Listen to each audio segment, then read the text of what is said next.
Hello, hello. Well, hello. It is Thursday, and you know what that means? Another episode of the Mad Chatter. I Another am football Jelly, here with my brother from another mother, J1 Bob. How are you doing, my friend? Dude, I'm doing great. Yeah. Had a pretty good day. Tomorrow's Veterans Day. I actually get the day off. 3-day weekend. Are you an Xbox player? A little, but not. Okay. I. So this Xbox actually is literally nothing more than a expensive. Streaming device? Yeah. Okay. Well, the disc reader went out on it. Now I have a Xbox One X Mm-hmm. in the living room. It was supposed to come in here so I could start playing games again. And Mrs. Presser confiscated that, and now it's in there and not really playing games anymore. So, I but there's a see. bunch of games in there. Yeah, I'm kind of waiting for the Xbox streaming stick to come out. It'll happen. Yeah, I think it's about a year out now. We're close to it, but I had too many Xbox One games, actual games on disc. Yeah. That, it'd be great if I could be like, okay, scan the disc, right, and then it gives it to me, and I can play it on like the download version. Yeah. It doesn't work that way.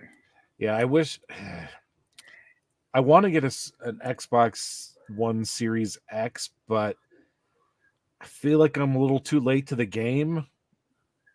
And I feel like if I buy one now, then the next generation will be coming out right away, and then I'll just be like, I should have just waited. Dude, I spent a year trying to find one around here. I really did. Yeah, And I I heard finally got one. I think the PS5 is the new thing that nobody can find, which I also heard the PS5 sucks. I had multiple opportunities trying to find an Xbox over the year. Since mine went out, since my disc reader went out, I had multiple opportunities to buy PS5s, which I have all the way up to PS3. I have a PS4. Never bought the 4, and I haven't played it in 2 years. I mean, I still have my regular Nintendo. Oh yeah, I've got all that stuff. I love all that stuff. I've got the only thing I don't have anymore is my Nintendo 64. My brother wanted it, so I let him have it. He's got a son that liked GoldenEye, and I was like, yeah, go ahead. That was by far my favorite game on that system. Hands down. It was that and Mario Kart. Oh, without an absolute doubt. And I had both. Yep. And you'd get the 4-player mode going on the 32-inch TV, and you're trying to look at that one little square, right? When they first back came out. then, it felt big, right? You're like, that's not hard. Now, if you tried to do it, you'd need binoculars. Yeah, that's true. But I feel like it feels weird playing multiplayer on my 65-inch, like split screen. You're like, where'd the rest of my screen go? Yeah. Trying to not watch what the other person's doing. Yes. That's what I loved about playing GoldenEye was you just sit there, you'd post up somewhere, set a few proximity mines, and then just watch the other person walk into them. Oh, yeah. Yeah, it's come a long way with like the online gaming where you can't see each other's screens.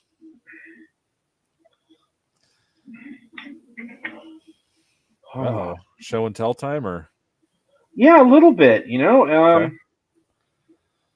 Kind of ties into what I wanted to talk about next. Okay. But I'll start off with the character. If you're ready. Yeah. Yeah. You ready? Yeah.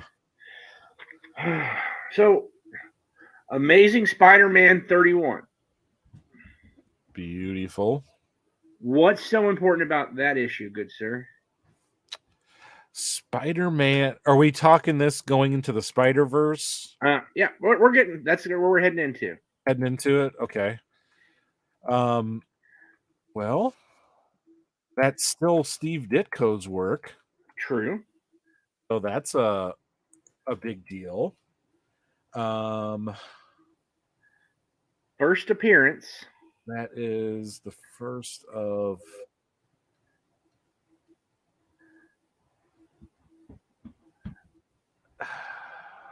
Give me a second. Let me think.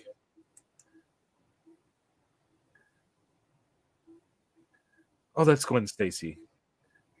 Wait, is that the Gwen Stacy? That's Gwen Stacy. Yeah, okay. I'm trying to think. I was like, come on, you know this. I was like, then the cover threw me off, and I was like, wait, that's not Rhino. Yeah, first appearance of Gwen Stacy, right? Yeah. And she's been kind of a on again, off again. Is the girlfriend? Is not the girlfriend? Right? Oh, sure. Yeah. But then somewhere along the lines in the Marvel madness, they decided to start doing multiverses, right?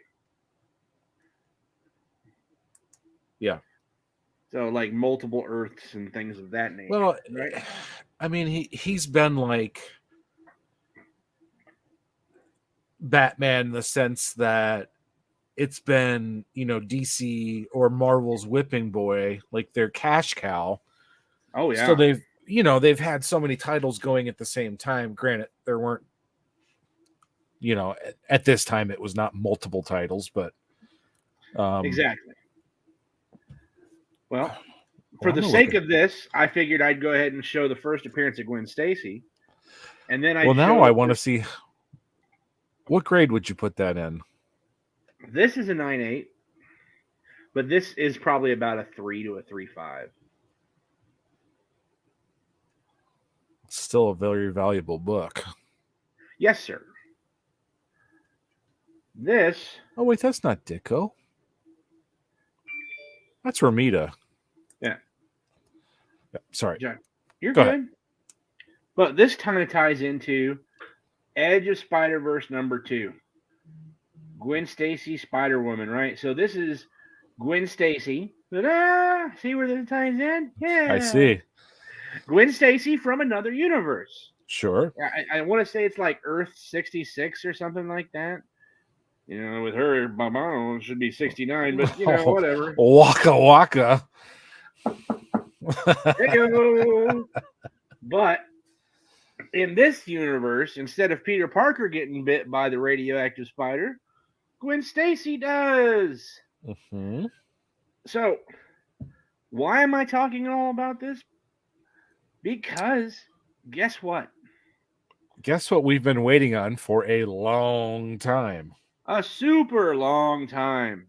And has been pushed back at least twice that I can remember, if not 3 times. Ooh, look at that. Yes. Russian bot. Lock user. Yeah. Got it. All right. So, what this is actually doing is kind of leading up to what we wanted to talk about in the beginning. And share. Ba-bow. Blam. Here we go.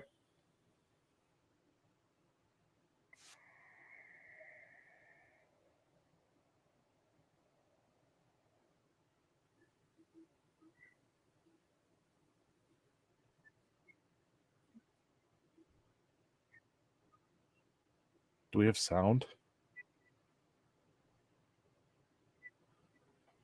Can you hear it? Barely. I can hear there is some sound happening. Hold on.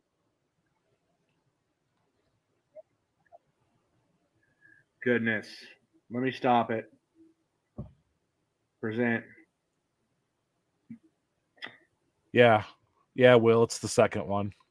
Did you see the first one? The first one was fantastic. Oh, won an Oscar and for damn good reason. Did it win an Oscar? Yeah. Oh, I did not know that. Says October 7th, 2022. Now, as you know, and I know, that did not quite happen. They missed the mark. They missed it by that much. That much. The reason I'm talking about this is because, whenever they bring out a new, kind of a new, damn it, there we go. Whenever they bring out a new story in comics, Yeah. here lately, especially with Marvel, it's been because it's leading into a movie. And guess what was just announced literally 5 hours ago? Tell me.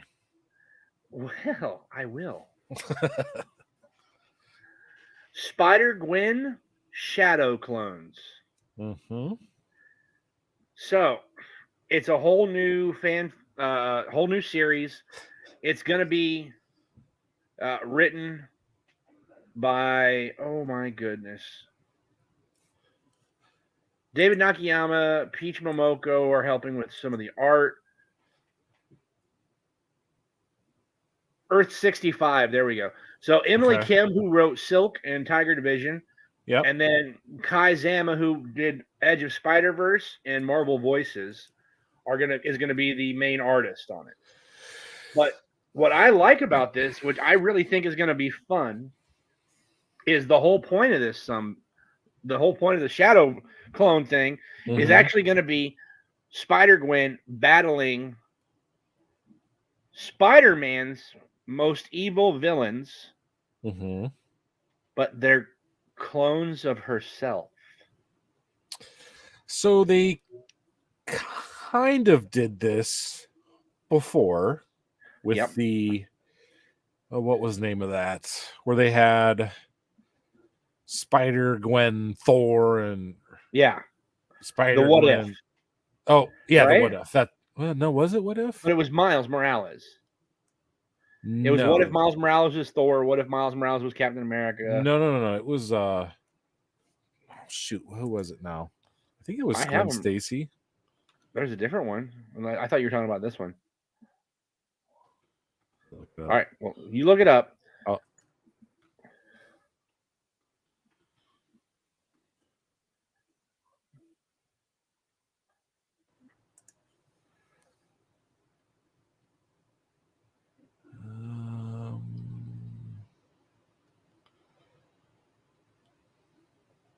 Because it was it Ghost Spider? Ghost Spider was a good series. Yeah, because it was like Thor, Gwen, and whatever. Oh, she did a whole bunch of them. They were actually, I read most of those, and they were. Was it Into the Gwenverse? Into the Gwenverse. Was that what it was? Enter the Gwenverse. Or Enter the Gwenverse. Yeah, that's what it was. Yeah. So those were actually pretty entertaining. They were neat to look at the like drawings and stuff like that, but it was really, really kind of funny. Like the writing was pretty good, like pretty comical. I'm kind of looking forward to this. Gwen Stacy debuted back in 2014, right? Yeah. Not Gwen Stacy, but Ghost Spider. Yeah. She's probably like her and Silk are honestly some of my favorites, and I'm really, really hoping for some amazingness from the two of them.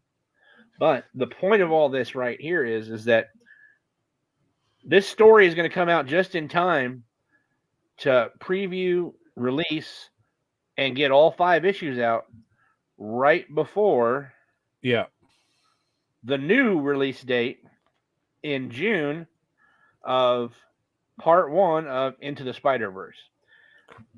Like, the first one won an Oscar, right, for Best Animated Feature. The second one, they put so much effort into it and so much into it, they actually broke it up into 2 movies. And I think that was the right way to go with it.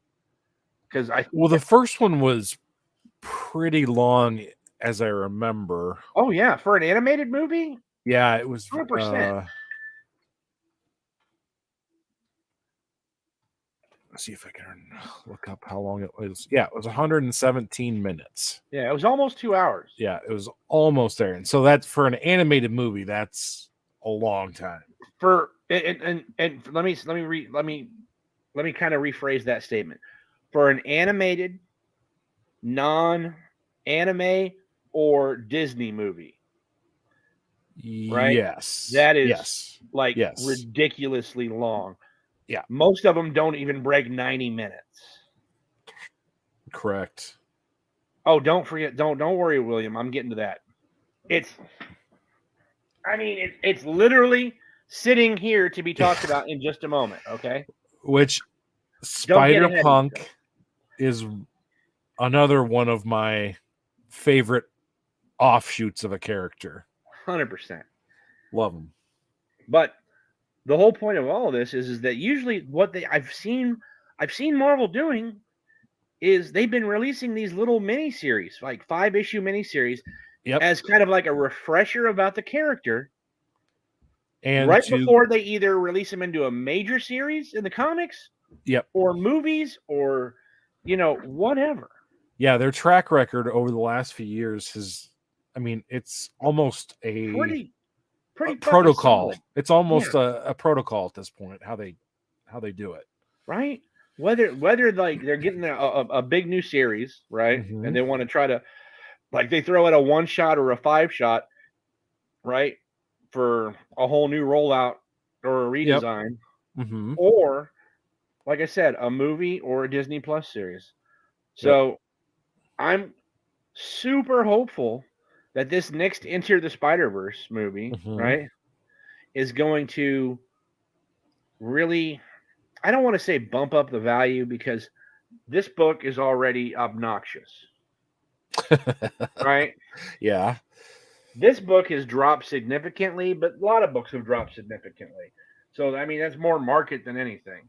Sure. Right?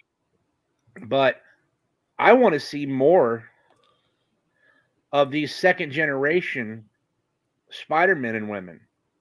In the movies. I'm really surprised that Silk hasn't been bigger than she is. Dude, to this point. Korean superhero spider. Yes. South Korean, not North Korean. We got the good ones, not the bad one. We're good. But you'd think that right there is what MCU would be screaming. Absolutely. This is Edge of Spider-Verse #2. This is the comic bug variant. It's one of my favorite variants on it. I love the art. First appearance of Spider-Gwen. But so if you guys, anytime they put out an Edge of Spider-Verse or Venomverse, you're going to get like 2 or 3 first appearances. 100%. So always buy those. Edge of Spider-Verse or Into the Spider-Verse, both of them, man. Yeah. They have been one after another. Brand new movie, brand new theater, like over and over again. And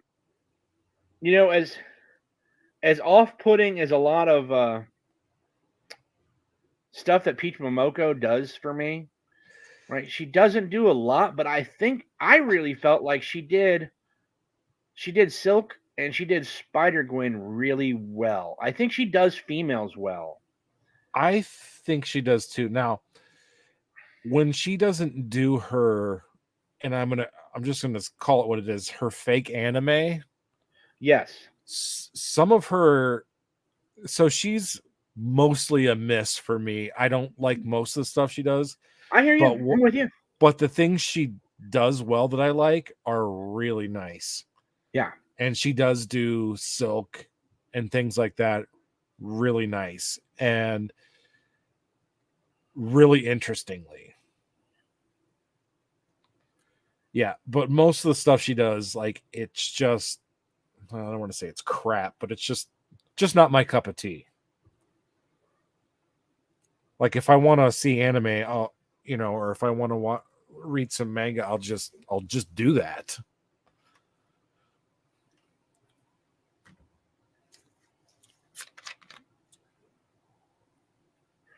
Oh, there we go. Okay, that's better. But yeah, the Venom she did was horrible. But we are getting a deluge of female characters. Oh, everywhere. Which is fine, because I'm glad that they're taking the characters that have been established as successful in the comic book world. Yes. Instead of just picking a character and trying to put a dress on them. Put a dress on them. Yeah, exactly. Captain Carter. Just start checking off boxes, you know? Well, I mean, I was going to say the only thing the only thing that surprised me about Captain Carter, right, honest to God, was that they kept her white. That was the only thing that really surprised me about Captain Carter. But she's not even American. I'm with you. Like that's the part that bothers me more than anything. Dude, I get it. I completely understand. Like, make her Captain Britain. Fine. Whatever. He sucks anyways. I'm not going to disagree with you. So, but don't screw up Captain America. But, I mean... Attention, swimmer! You are too far! Return immediately! I love that one. Sorry. Oh, it must have felt good to give that to me for once. That kind of did. Yeah. But, so... And the reason we started with this was... Here we have a known female character that's been around for, coming on a decade. Yep. In the superhero version, right? But been around for 70 years in comics. Yeah. And I don't think there is a way 60 years that I will wait as long as they want to see Edge of Spider-Verse or Into the Spider-Verse 2. Yeah. Like, it was that good. So, what, Marvel, do your worst. I'm still going to like it. You can't screw this up. Like, I went into seeing the first one. I will be completely honest. I went into the first one with the mindset I'm going to hate this. How can they take Spider-Man and make him black? I did. Watched it. Fucking loved it. Loved the originality. Loved the character. Were you not a Miles fan before that? No. Did you even read any Miles before that? I read a little bit of the oh my god, not the Ultimate series, but the Spider-Man, the 5-issue series. Oh, yes. Okay. Right? That was like the death of Peter Parker, the passing of the torch, right? That hurt. I mean, that's like killing off Captain America. You don't fucking do it, okay? Kinda, yeah. But I mean, he is an alternate reality Spider-Man. Agreed. So, but they had to create multiple realities to kill these guys off. That's what's terrible. Here's the thing: they don't have the testicular fortitude to really kill one and kill one for good. Well, I mean, they would never, ever, ever kill a franchise, redo them, and bring them back as another sex, nationality, or anything like that, and never do anything with the original again. Well, I mean, that's a cash cow. They know it's stupid. They would. Well, see, that's my point, though. They would but never, they'll test the waters with making as many different things, iterations as they can. Yeah, but that's what I mean, right? Yeah.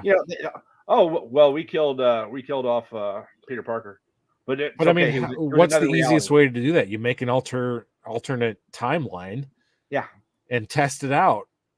And if it sucks, they'll everyone will let you know. Miles Morales, amazing character, awesome story. I enjoy it. Yep. 100%. I've got his first appearance.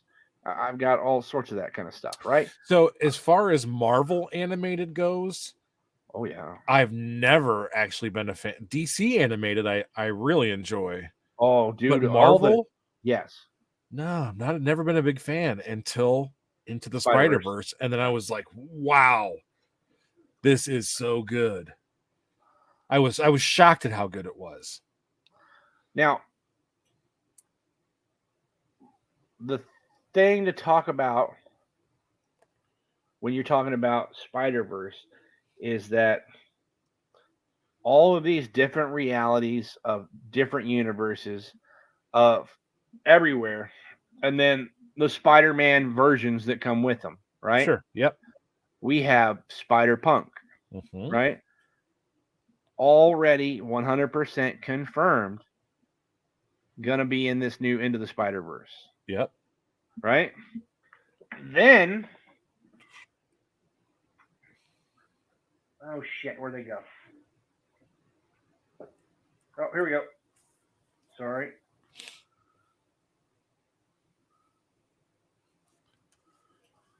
Where the hell did number one go? Oh my god, I'm so unorganized here lately, guys. Anyways, Enter the Spider-Verse, right? Look, now we have the Black British Spider Girl. Now we have I can't remember her. Night Spider, Yeah. right? And then we got the handicap guy. And this one, and then the other one is there's two more, the Hunter Spider, and then the gay one.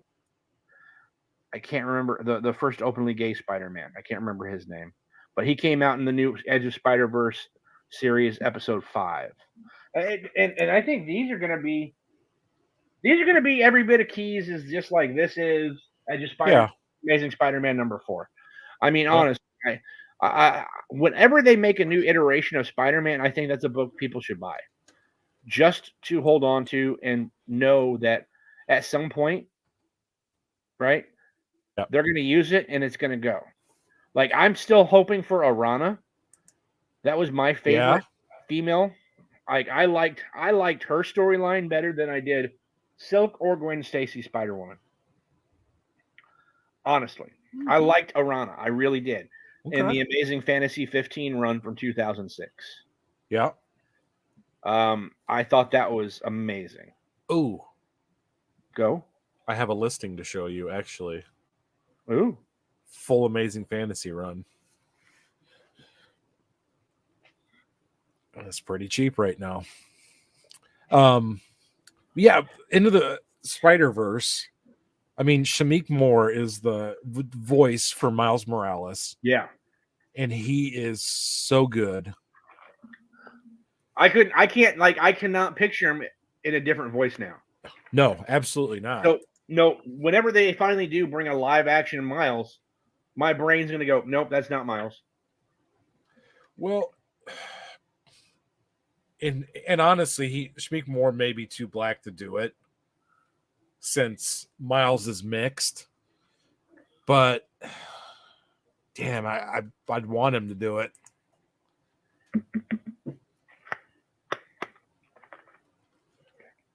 You know, if it was what, a year ago? Yeah. Before it, certain slap, I think Will Smith kid could have done it. Oh, you know what? Actually, yeah, that's true. I just can't. I just can't with that guy. I still love Will Smith. And one smack across the face to a guy that's talking shit about his wife. I'm not really going to hate the guy for it. No, I just 100 years ago, the guy would have just shot him in the face. Yeah, true. That is true. Not even, right? Yeah, not even probably.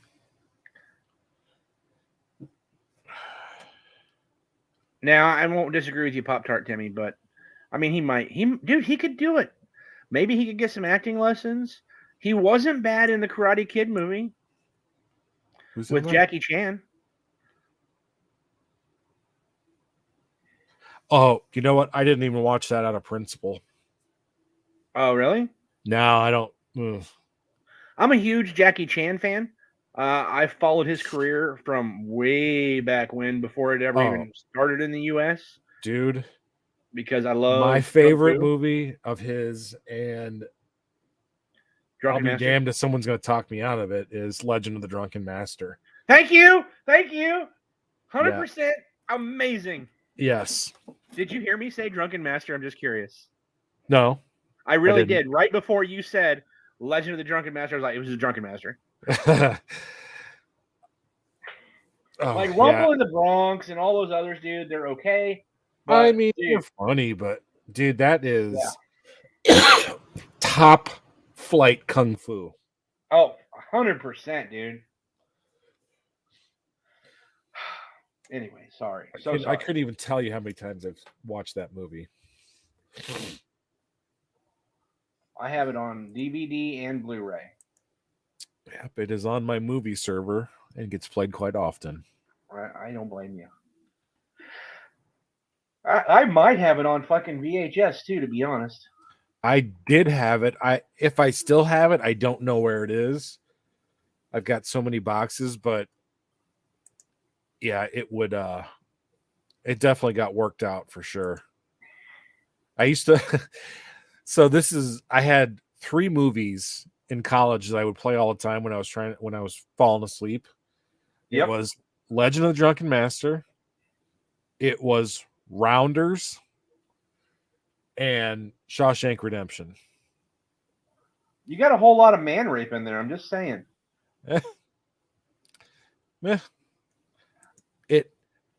It soothes me. Okay.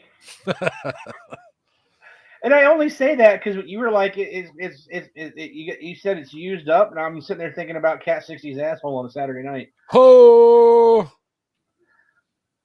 But yeah, I'm so sorry. I shouldn't have went there. But somebody did before me. Oh my god. Oh shit. Oh god. I was gonna say we should get a rim shot to play, but then that was gonna lead into something else by saying rim shot. Oh yeah. We do need it, but we need something like that though. Do we have can you play just sounds? Yes. Yeah. Here in the brand, right? Yeah. Where is it at? Background. Oh, go to the not the Mad Chatter one, but the comic auction one. You got the overlays, the video clips, the background, and then all this stuff here and the background music. Yeah. You can actually play background music, or you can. Oh. Right? That's a huge bitch.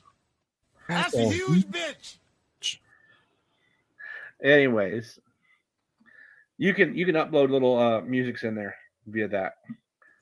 We just got to put them in ours instead of in the Mad Chatter. Gotcha. I mean, in the Mad Chatter instead of. You know what I mean? Yeah. Now, back on point. So sorry. We've been talking all about this, and I thought the Spider-Verse, and then all the different ethnicities and life choices and everything. I think all of that really kind of led up to our next topic of discussion, which, for me, it released today, right? And we're talking about Black Panther, right? How much better can you get than that? Hold on here.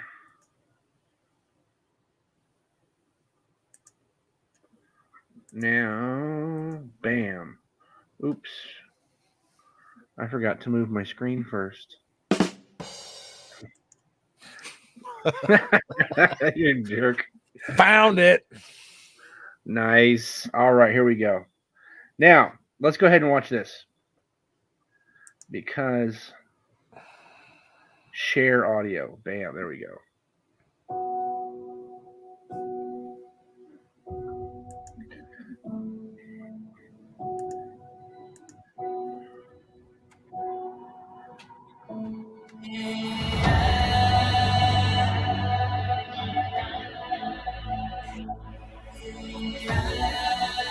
Only the most broken people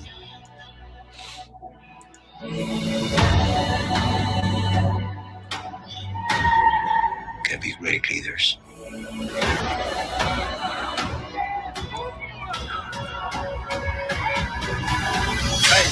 His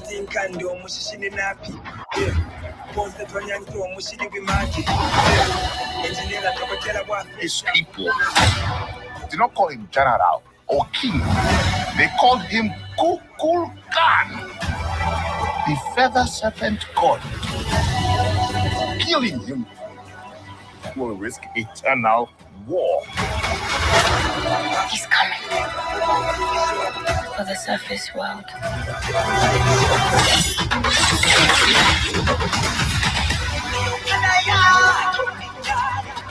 We know what you whisper. They have lost the protector. Now is our time to strike.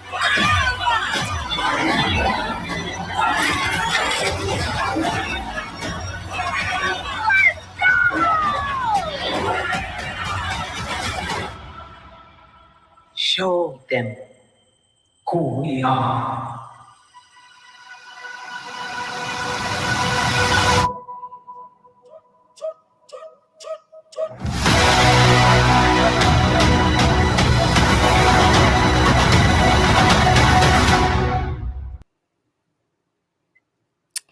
There is a lot to unpack there.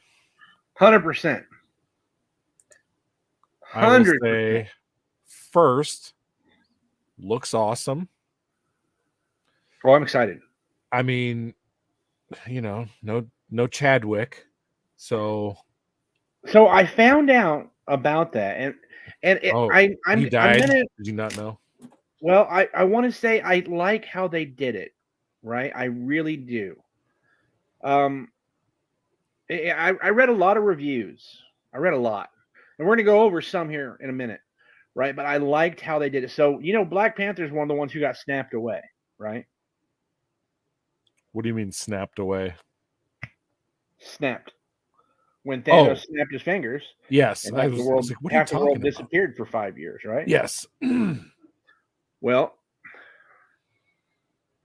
he was snapped away, disappeared for 5 years, right? And then out of nowhere, he's snapped back, right? Mm-hmm. And who does that? But was it the Hulk? Mm-hmm. Right? Well, I really enjoyed, like, they're like, we finally got our leader back after all this time. And what happens? He dies off stage, out of movie, off screen, from an incurable disease. Yeah. And it was the Shuri. And one of the worst, I shouldn't say the worst part about it, but he was an incredibly good human being. Yes, 1,000%. And he was just the perfect Black Panther. Without a doubt. Without a doubt. He epitomized Black Panther. And I'm going to say this, and some people will be like, there's no way he was that as good. Just as good, every bit. And as freaking Robert Downey Jr. is Iron Man, and Will Smith, Wesley Snipes is Blade. I will not disagree with you with that. And as far as casting goes, it is spot on. Chris Evans as Chris Evans, as you guys know, my favorite hero is Captain America. We talk about that all the time. I get defensive whenever they try to fuck with him, but Chris Evans played him beyond belief well. But you cannot compare.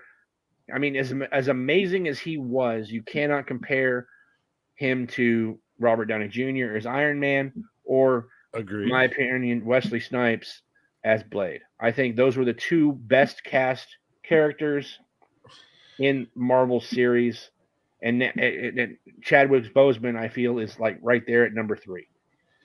I would put Chadwick Boseman as number 2 and Robert Downey is number 1. I mean, he was Iron Man. You don't have Wesley Snipes as Blade, though? I mean, he was excellent. I loved him, but I think embodying the character. Well, yeah, because of my childhood, because he was there when I was still young enough to really appreciate it as a teenager. Oh, sure. Yeah. You know what I mean? That might be why I'm more. But I mean, I can go back and watch them today, and they're still amazing. Oh, 100%. I literally just watched Blade Trinity the other day. Did you really? Yeah. Yeah. That's like the worst of the 3. That's the best part. I know. But I was like, man, I haven't seen this one in a while. Oh, my goodness. David Reese, how are you, my friend? Now, yeah, so let's see. From that trailer, we've got Namor, which 100%. I believe there was some talk about they didn't think the casting was very good for Namor. Like yes, that's another one. Like the look wasn't right or something. Well, they took Namor was, he was an Atlantean freaking superhuman, god, mutant, whatever you want to call him, right? Namor was actually the first ever mutant, if you don't count the Apocalypse and who else? The other super ancient alien mutants that were on Earth. So I'm trying to think who is this Tenoch Huerta? Yeah, but they took him out of Atlantis and made him South American. Right? They're creating the kind of like their own lore here. I mean, he always to me had a kind of Asian look to him. Well, if you look back at, let's go back and look. Oh, okay. Yeah.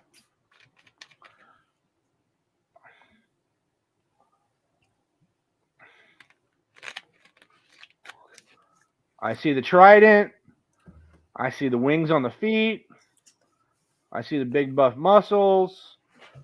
But when I look right there up close, doesn't really look. I don't put South American on it. Not South American. I think I've always thought he looked Asian. No, but that's what the actual. Yes, the new guy. Yes. That's what he is in the movie. Oh, 100% William. Maybe he's Vulcan.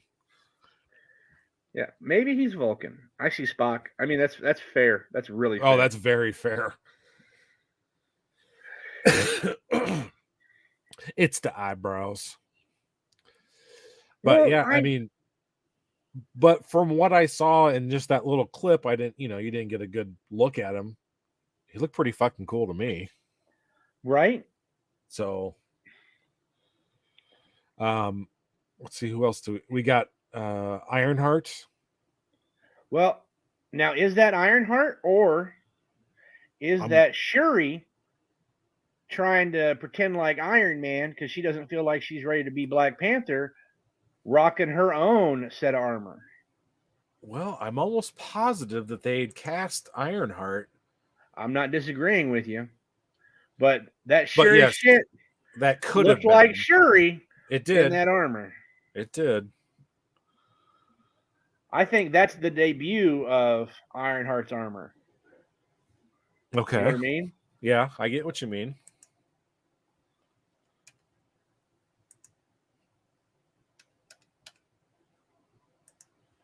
I do get what you Timmy, mean. did you see it yet, brother? You usually see most movies on opening day, like at first showtime. Yeah, Timmy does. Yeah, he's like a midnight guy. Yeah. I keep looking to the right because I moved my screen over here to share my left screen because it's easier. Sorry. Yeah. Oh, look. Oh, now I'm looking at you guys again, people. We made eye contact. I'm here looking at you. He did. He's like Riri. Now I knew Riri was going to be in the movie. I just didn't know if like it was. I get what you were full-on saying. That wasn't Iron the Man actual Yeah. first appearance. Right. Now, you guys know me. I like to have fun with stuff, and I went out and I looked at some of the reviews for it. I'm hopefully going to see it this weekend with my wife, right? But we were not able to go tonight because, I'm not going to give up the show, right? And then tomorrow is Friday's auction, and Saturday, I'll say fuck off, Papa, instead of going to his auction to take the wife to the movie, Say fuck you, Papa. Or maybe we'll go see it in the afternoon. But I wanted to go out and look at some of these reviews, right? And they're all really similar. Our next book is Little Women. Hated it. I mean, it is women. I know that's where we're heading to. I know. I'll go ahead and start sharing. I'll start sharing now. So one of the things I really liked about this, right? So here's the New York Times take on it. Black Panther: Wakanda Forever, Women on the Home Front. Shadowed by Chadwick Boseman's death, this sequel focuses King T'Challa's mother and women around her, helping to contend with a slippery new villain. Right? They talk all about, how he died and, how he was supposed to actually lead the Avengers and yada yada. Like a lot of good stuff. They give it astounding reviews. In the film, the director Ryan Coogler feeds his own and the public's grief into the story, infusing the movie with somber notes of family loss and collective mourning. The women of Wakanda, after the death of Chadwick Boseman, who played King T'Challa in Black Panther, Right Nyong'o, and their castmates leaned on each other to get through the sequel's grief-stricken shoot. Chadwick Boseman, who died of colon cancer in 2020, had long admired Black Panther comics, and he embraced T'Challa's symbolic significance to black audiences and pride and devotion. When it came out in 2018, Black Panther offered a vivid take on an image Black Americans had long cherished: Africa as a dream of our greatness and self-realization. Right? I read through these. Read through this one pretty good, and as you talk, some of the things that really pointed out to me, right? Let me see, right here. Namor has in common with T'Challa's nemesis Killmonger, and also with Magneto from the X-Men films and Koba from the first chapters of Planet of the Apes, a grievance-based radicalism that the movie struggles to refute. Huerta's performance is weighted more with sorrow than anger, and his people, with their blue skins and gill-like masks, are beautiful and mysterious. Talokan, a kind of Mayan Atlantis, adds a new aesthetic element to the Marvel palette, extending the Afrofuturist visions of Hannah Bechtler's production design and Ruth Carter's costumes into something wondrous and cosmopolitan, right? That was not the easiest thing to read. Well, really, they kind of use New York Times, right? New York Times. They're pretty verbose. They like to flex their Ivy League educations. Right. So what I took away from this one, right, was that they're like, you know, the first Black Panther movie was this amazing portrayal of, you know, what Africans could have evolved into, right? And then and like what they're continuing to evolve from, right? And then that this whole per se, now we have this Atlantis like South American culture that pretty much has the same level of technology, right? But they evolved under the sea versus, you know, in the middle of nowhere in Africa in the plains behind a giant shield. They lived under the sea behind a giant shield, right? And that they are rivals, right? They've always been rivals, and that they are coming to attack because Edward Boseman died. Now, I see what I derived from that was more that Wakanda is this strong, beautiful place, and this Mayan Atlantis people are kind of whiny. So it's portraying like Black African power and then like brown kind of whininess. Ooh, that's what I kind of gathered from it. I could be way off or misinterpreting it, but I kind of got a little, I don't know. No, that's okay. I didn't like the way that was written. I didn't like it much either. So from the New York Times, we go over to the New Yorker. Wakanda Forever reviewed when duty calls. Passion recedes. Right? Go away. The trailer for Black Panther Wakanda Forever offered high hopes that the movie would be The Godfather Part 2 of superhero movies, of which, after the mighty success excuse me, of the first installment, would bear the cinematic fruit of an even greater directional freedom and audacity. So, I mean, this is going to be a super comic book nerd kind of thing to do, but so these people that are writing about this, they don't know the history of these characters. Like when they're, this Mayan guy Namor, dude, Namor is the oldest Marvel comic book superhero. Now, superhero, or because he's kind of like, he's like the really, really, truly, if you ask me, he's like the first, not, anti-villain, but you know what I mean? Well, I mean, he is the first, period. Yeah. Anti-hero, superhero, whatever you want to call him, he is the first. He is literally, I think, 4 years after Superman.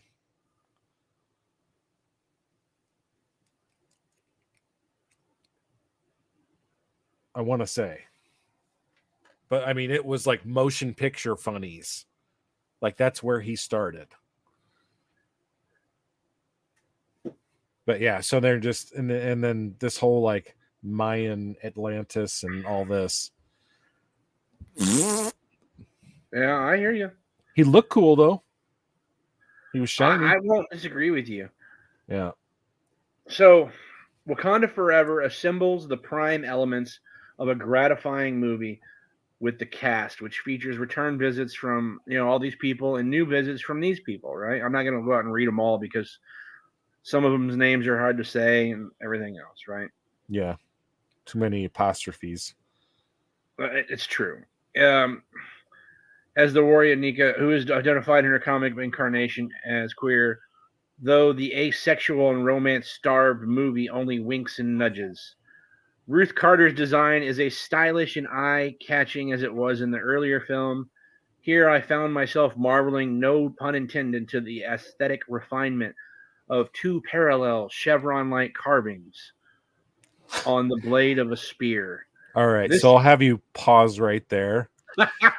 with that first sentence, the New Yorker, or the first paragraph is so funny because it's like she's not sexual or romantic, but don't worry, she's gay.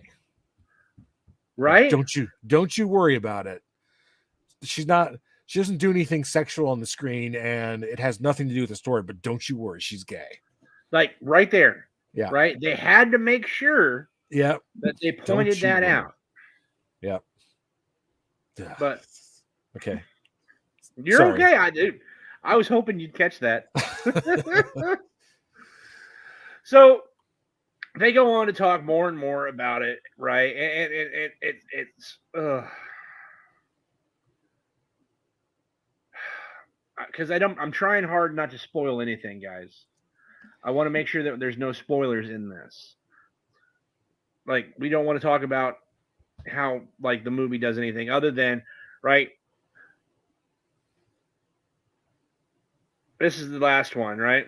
The sense of revelation, despite its corporate basis, felt utterly authentic and personal in the first Black Panther film. It was a mark of Coogler's distinctive artistry, which transcended the commercial and franchise-building purpose to which it was put.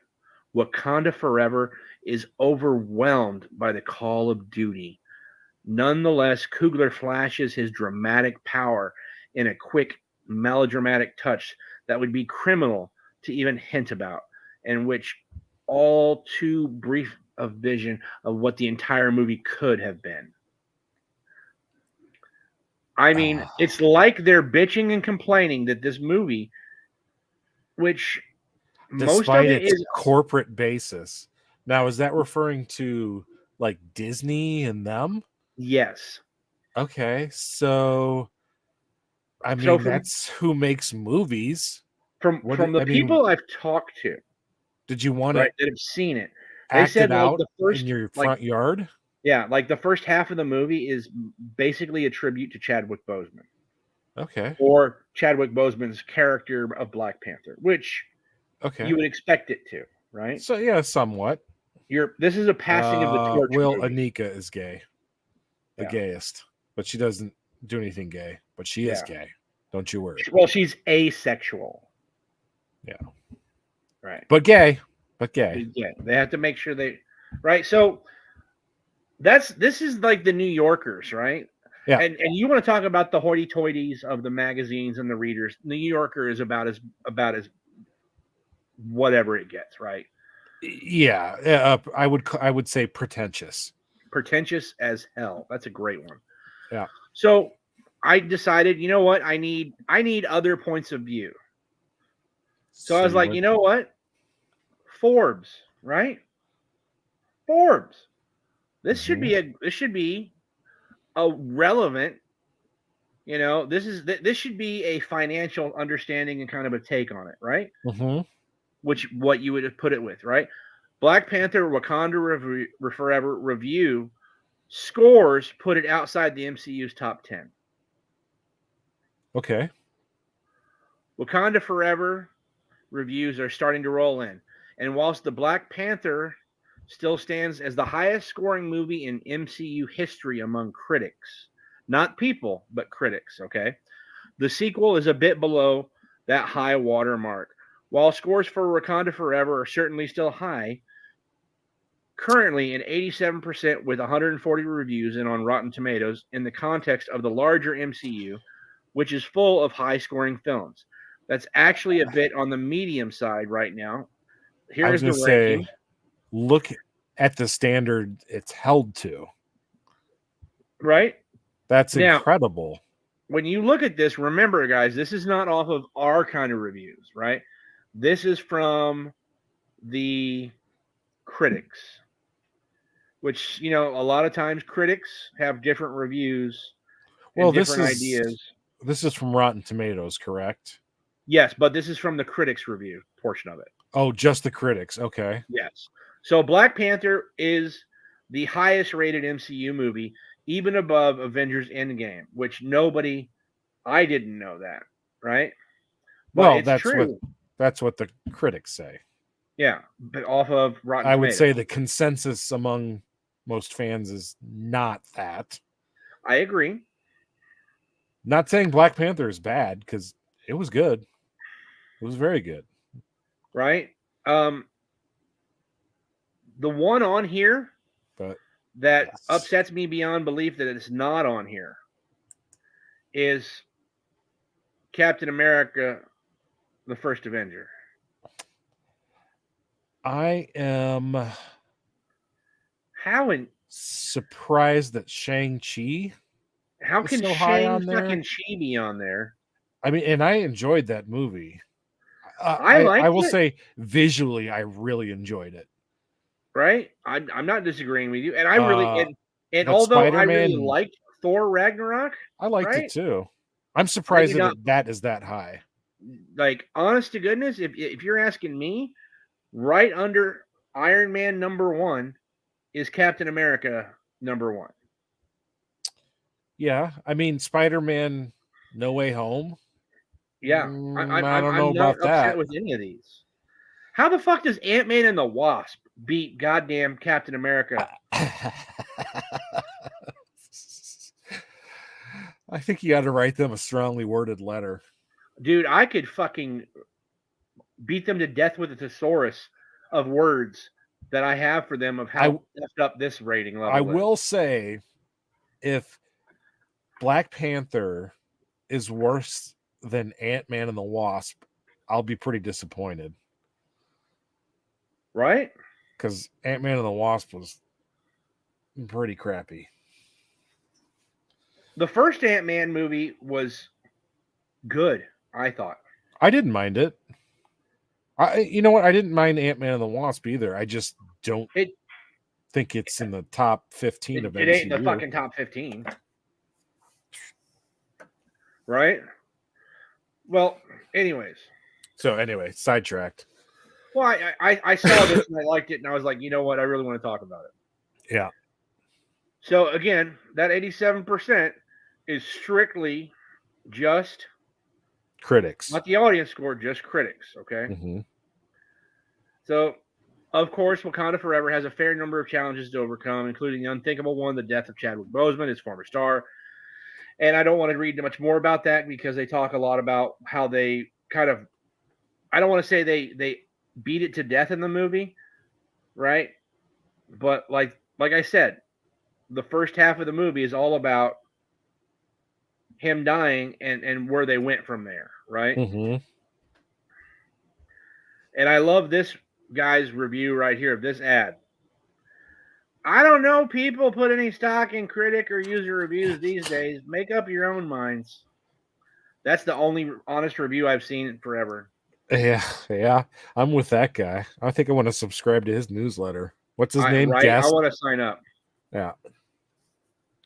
Now, Black Panther Wakanda Forever stands out from what a somewhat formulaic era of Marvel movies, held together by its compelling sense of place and by acting as a passionate eulogy for Chadwick Boseman, says Empire magazine.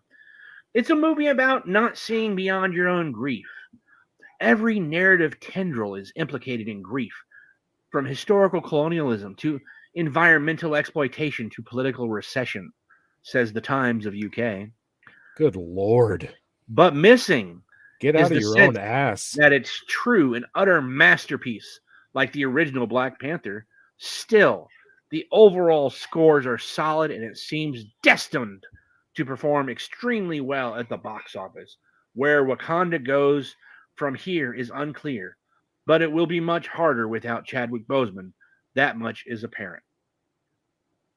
How do you like those apples? I mean, they need to get their head out of their own ass, is what I think. I mean, in all honesty, right? That is some... Yeah. It is. Like it's verbal diarrhea. Yeah, it's vomit. But I will agree. The more I hear the reviews, the more worried I am that half the movie is going to be, like they said, a eulogy for Chadwick Boseman.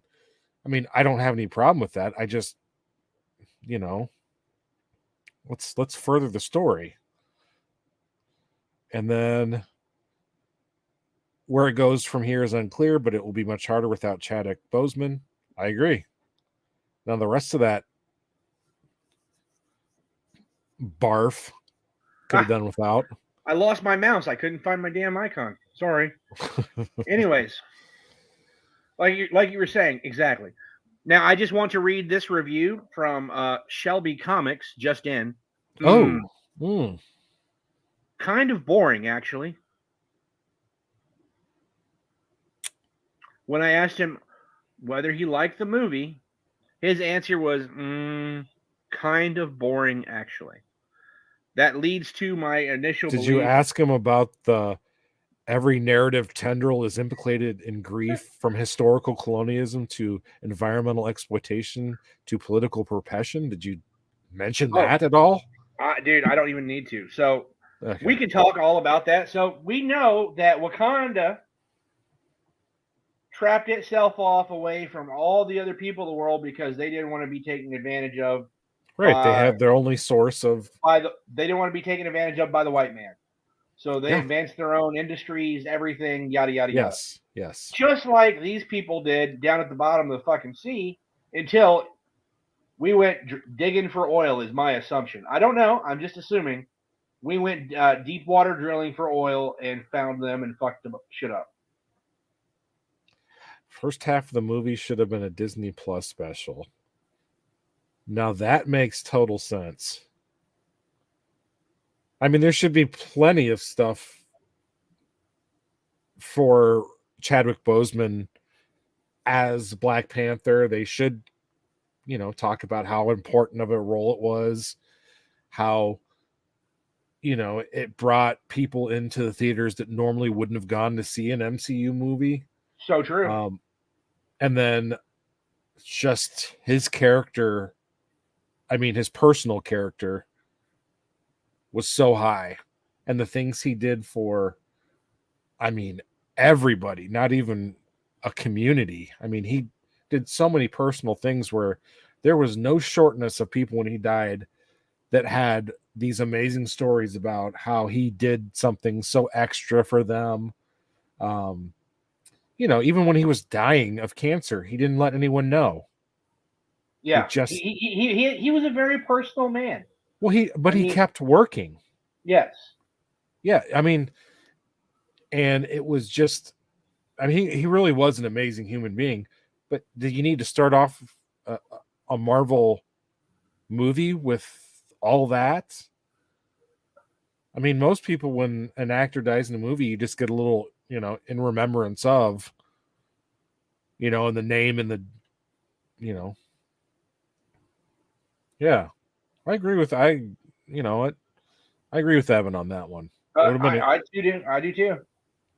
But yeah, so it was boring. So says Shelby. Yeah, I like that. Okay. So so far we heard from the East Coast, right? Let's go to the West Coast. Okay.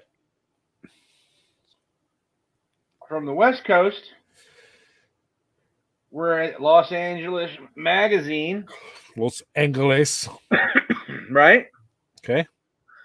With the exception of the 2021's crowd-pleasing blockbuster Spider-Man No Way Home, the sequel, Black Panther Wakanda Forever, is easily the best Marvel franchise movie since its 2018 predecessor. Though the film works best when it is honoring its fallen king, Chadwick Boseman, who died in August of 2020 following a silent battle with colon cancer. Boseman's absence is deeply felt here, and his presence looms large. The actor's untimely death forced director Ryan Coogler and co-writer Joe Robert Cole back to the drawing board for the sequel, and for what it's worth, they address the loss of T'Challa with grace and dignity. He is with his ancestors now, but it's the new Marvel Studios logo for this film that may very well provide its single most poignant element, as you could hear a pin drop in my theater, which was silent with respect and reverence. This was not just for that fictional king that is lost in the film, but for the man who imbued him with meaning to millions of fans.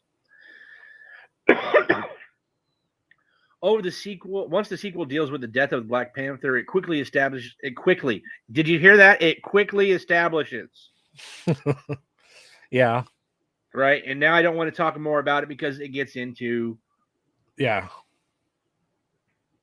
Like I said, this is not supposed to be a spoiler, right? I don't want to talk about anything spoiler, right? So now we get down to the bottom, to the nitty gritty of what their overall stance is. Black Panther Wakanda Forever may not be the best Marvel movie ever made. That right?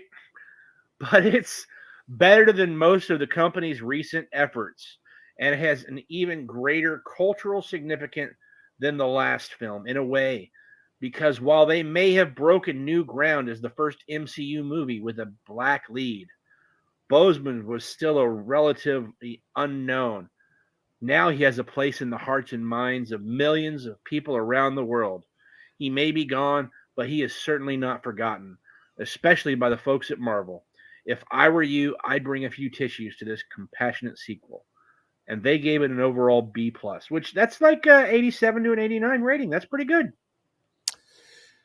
So it sounds like nobody can get back past the fact that Chadwick Boseman died 2 years later. Right? So, I mean, they realize this is just a fake story. Mm-hmm. He's not actually the king of Wakanda.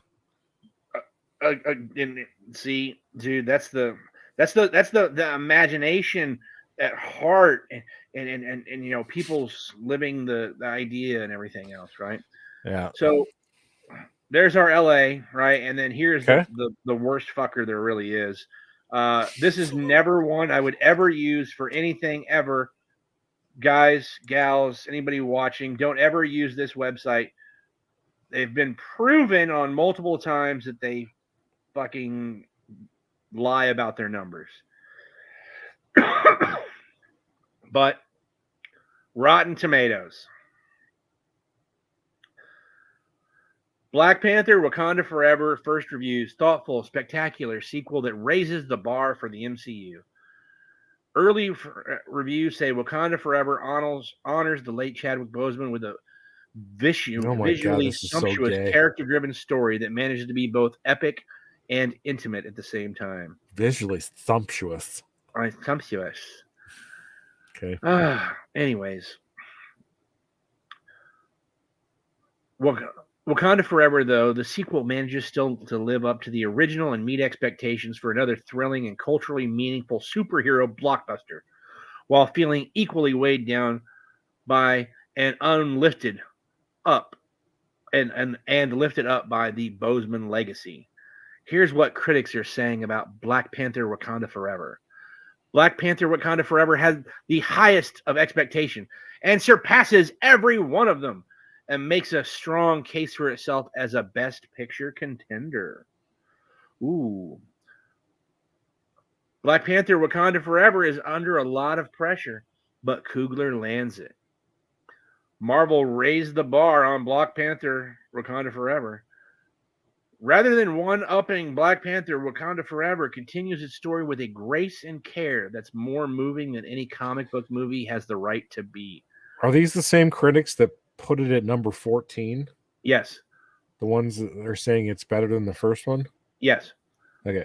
What director and co-writer Ryan Coogler and the team have done with Black Panther Wakanda Forever is nothing short of outstanding.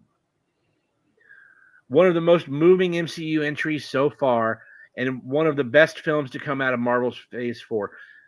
I'm so very sorry, but in Endgame, I'm going to do this real quick, okay? I'm sorry.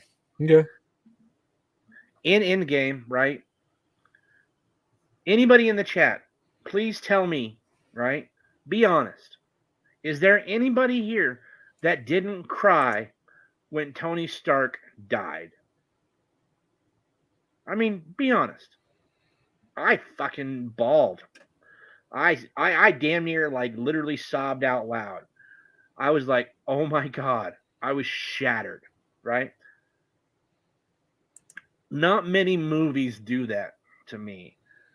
But the reason why Endgame had done it to me was because I was 6 movies into the life of Iron Man as Tony Stark, as Robert Downey Jr., and now they're killing him. I'm talking 6 movies in.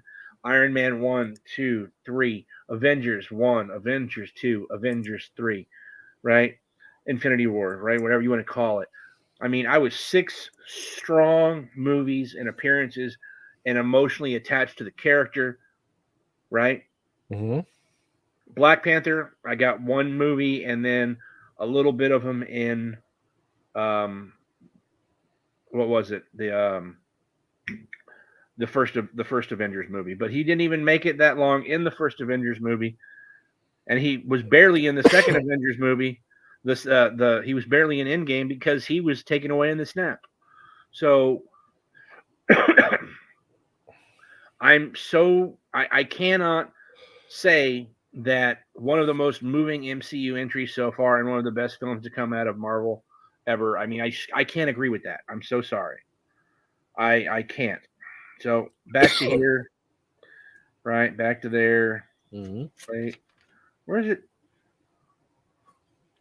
There we go. Sorry. Now, decisions were made in Avengers Endgame, Black Panther, and other spots of this Marvel Cinematic Universe to pay off in ways that will surprise fans. You're going to leave the theater with a ton of questions for Phase 5 and beyond. I actually enjoy that review. Now, that review, that's pretty good review. Decisions that were made in Avengers Endgame and Black Panther and other spots of the Marvel Cinematic Universe pay off in ways that will surprise fans. You're going to leave the theater with a ton of questions for Phase 5 and beyond. That's what I would expect.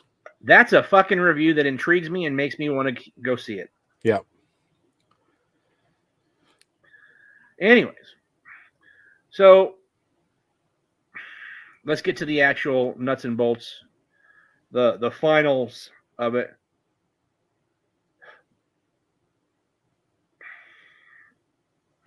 Where's it at? Does it look good? How's the script? Performance stand out? How is the name? Where is the villain? Oh, that's the guy. Yeah. No, bad casting. Agreed, right? But, give him a chance. I can give him a chance.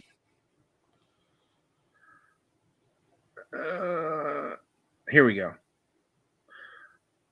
That was the one we just read. That was the end. Okay, so that's all. I don't want to get into other stuff because it's going to get into talking about parts of the movie that I don't want to talk about. Okay. Now, this last actual set of reviews that I wanted to talk about is probably my favorite. So this is from Common Sense Media. This is for people like with kids and parents and whether they should take their kids to see movies and, how they're going to affect it and what they're going to see and all that kind of good stuff, right? I like this. What parents need to know. Parents need to know that Black Panther Wakanda Forever is the sequel to Marvel's massively popular Black Panther. After the death of their beloved King T'Challa, the late Chadwick Boseman, the King of Wakanda must regroup to protect itself against those who hope to destabilize the country and steal its vibranium. Can't get too much more other than talking about Mesoamericans are the ones that are trying to do it. Viewers look for applications to the real world, can discuss the importance of diplomacy and collaboration, as well as the idea of intergroup understanding among color of people. The movie is dedicated to Boseman, and it fittingly deals with grief, loss, and even the first film stars, the people it does, right? I don't want to read the story because it gets a little bit too much into whatchamacallit. But is it any good? They said that it's led by an excellent ensemble of women and pays tribute to the hard loss of Boseman, T'Challa, by exploring how grief and revenge can be all-consuming. And it feels like Shuri is speaking for the fans when she cries out and wonders how life can go on without her brother. Don't want to go any more into that. And then Coogler's interpretation of the canonical characters are not appeal to hardline comic book purists, but viewers who are more familiar with the Marvel through the movies and will appreciate the director's inclusion of complicated, morally gray antagonists who, while villainous, often make thought-provoking points. When Namor suggests, well, wait, I'm going to do with this one anyways. When Namor suggests an alliance between the black and brown nations against the threat of the greedy colonizing forces, it frankly makes sense. Make friends, not foes, he says to Ramona, even as he blackmails her with an ultimatum. Oscar-winning costume designer Ruth Carter and composer Ludwig Göransson do a phenomenal job of adding Mayan-inspired costumes and music to the proceedings. The soundtrack includes tracks in Spanish and Mayan, as well as "Lift Me Up," a lovely Rihanna. That's beautiful. Does Namor speak Spanish? Apparently. Okay.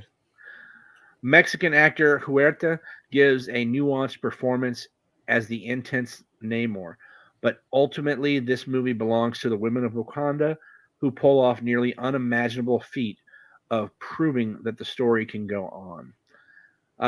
And here's the part I really like, the talk to your kids about, right? Well, okay, I'll tell you what I like about that review is it was just kind of facts. It wasn't really spun anyway. Right? This is honestly this is one of my and basically said if you like the comic book characters, you might not like this. Exactly. So, okay. Pretty honest review. Right? And it gives you the stuff to talk to your kids about. You can talk to them about it before or after, right? Okay. Families talk about how the filmmakers handled the continuation of the Black Panther series without T'Challa. Do you agree with the decision not to recast the role of in Wakanda Forever? So they did the entire. They kind of did the entire rewrite rather than. I mean, these are questions we've talked about before. Exactly, right? Okay. Like with in Iron Man, James Rhodes, right? Yeah. The original Iron Man, James Rhodes, in Iron Man #1, right? What was his name? The character? No, the actor. Or the actor. Yeah, he wanted too much money, and they said, "Fuck off, recast." Yeah, I can't think of the guy's name that does it now. It doesn't matter, right? Yeah. But instead of recasting, Black Panther, they decided, you know what? We'll rewrite. And I'm glad they did, right? I think they did the right thing. Terrence Howard. There you go. Okay. That was going to drive me crazy. So, why is representation important in movies, shows, and books? What progress have superheroes made when it comes to diverse characters? What do you think of the racial and gender representation in this movie compared to other superhero films? Great questions. I mean, because this one right here, in kind of Captain Marvel-y, kind of that one battle scene in Endgame, this is much more a woman power kind of film, right?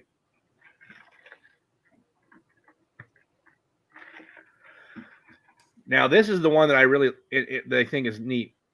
How does the movie explore issues related to race? What do you think of the story of pitting Black Africans and indigenous Mexicans each other? What's the message about what happens when Black and brown people fight instead of collaborate? Discuss the role of the women in the movie and how they are unique in the Marvel Cinematic Universe, and why is it still uncommon for women to hold positions of power in movies, not just superhero movies. And last but not least, talk about the theme of grief and loss in the story. Was it necessary? Do you think there should be another Black Panther movie? So, sorry. Oh, my goodness. I'm dying here, dude. We might have to take those questions after we see Wakanda Forever, and those are actually some pretty nice talking points. They really are.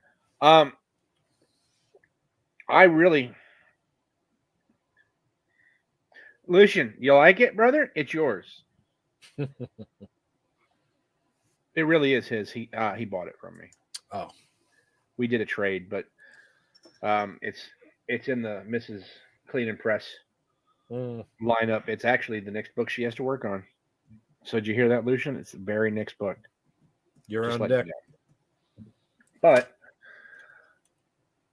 I liked that last review probably the most. It was straightforward. It's to the point. There were undertones. You know, there were definitely some liberal undertones in there about saying, you know, that the black and the brown should team up to fight the colonization. Yeah. I was like, what the fuck? Just kind of used to it now. It's just kind of expected. Right. But I 99% of that article I enjoyed. True, right? Out of all of the different articles we talked about and read and kind of reviewed, right? I thought which is one designed for literal parents to talk to their kids about movies, right? Was the best and the most knowledgeable, the most influential, and the most like actually fucking thought out review. Yeah. And you're talking about the New York Times, the New Yorker, LA Magazine, Forbes, and Rotten Tomatoes, right? Yeah. Pretty much like there's like one or two other big ones, right? But I mean, those are pretty much the top tier of reviewers for different things, right? I don't know. What did you guys think? Did you guys think so too? Did you like all those ones seemed like they were just blowing fucking hot air up their asses? Yeah, they were just talking to hear themselves talk. Right? You know. But I mean that's kind of how those things are. They just kind of speak in an echo chamber. But it's not just leftists, it's rightists. They just speak in an echo chamber. So give me just a second. I'm gonna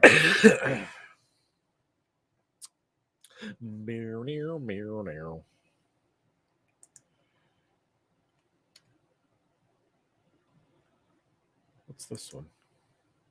Oh, that's boring. Go back to that one. Dude, that post nasal drip, I swear to goodness, it's just had me coughing and hacking half the damn time. Oops.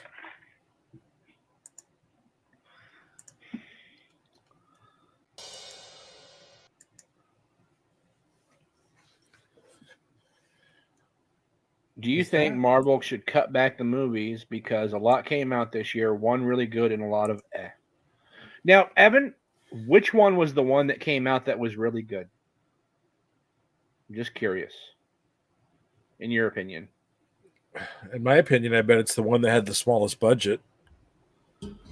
Yeah, I kind of believe so too. Well, we know DC's cutting back a lot of stuff for tax purposes. Yeah. But they're in a different financial spot than Marvel is. Yeah, so, Marvel's got fucking Disney money. But I do think Marvel is it's hurting too. Well, it's trying everything out. You know, it's expanding into it, all of its different realms, but it's trying to weave everything together, and it's like, well, seriously, and that was Spider-Man. Agreed. Yeah, that's Sony's property. Yeah, but you know what? They're fucking doing it right. Yeah, no, MCU's like of all the things that are coming up next, you know, like I'm excited for Secret Wars.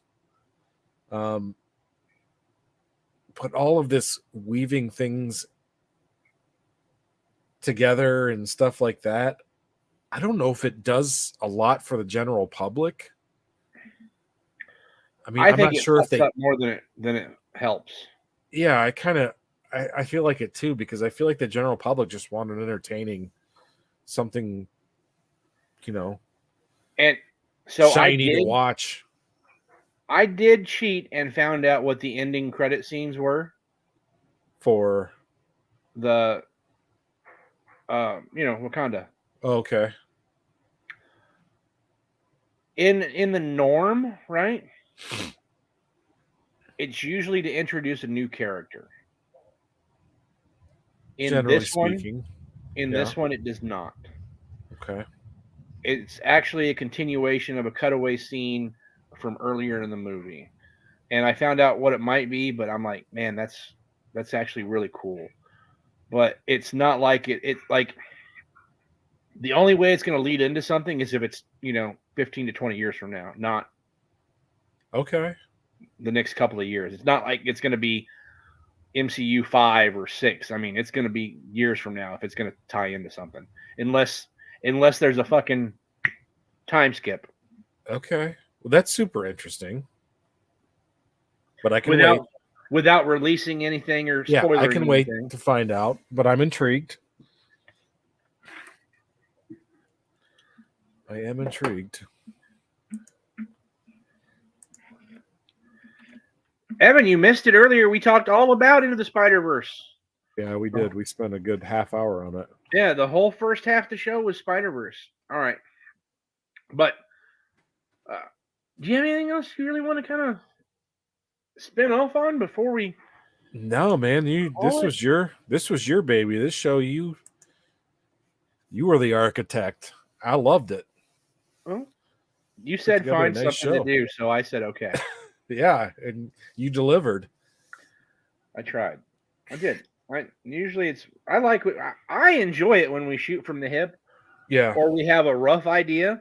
This time I came in with like plans and intentions, and I'm like, Well, we stuck to most of it. Yeah. We only went off the rails a couple times. Yeah. And I really think I did a good job controlling my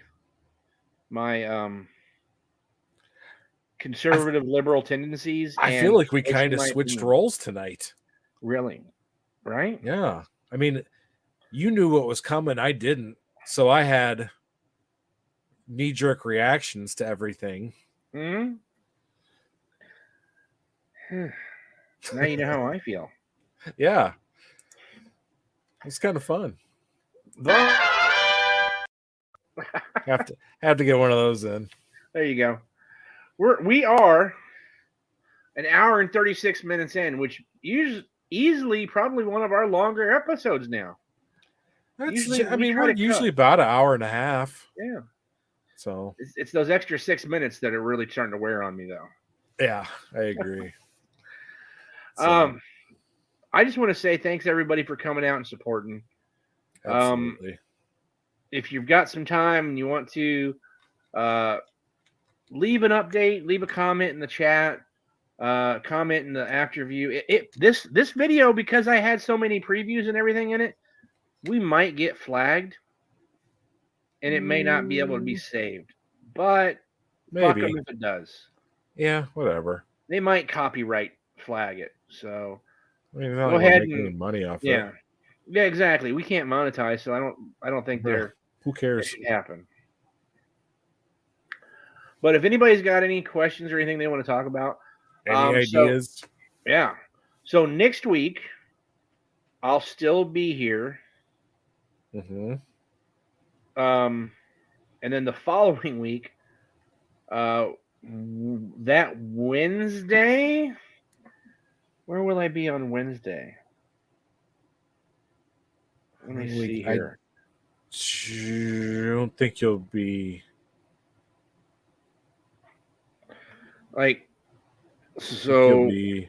yeah. That's where we're at right now. 8 hours, 8 days, 14 hours, 18 minutes. Right, that's where we're at in the countdown. So the plan is, right, if I can do it, is hop on as long as Jelly still has the show, and at the very least kind of talk and shoot the shit for a little bit, as long as the signal is good enough.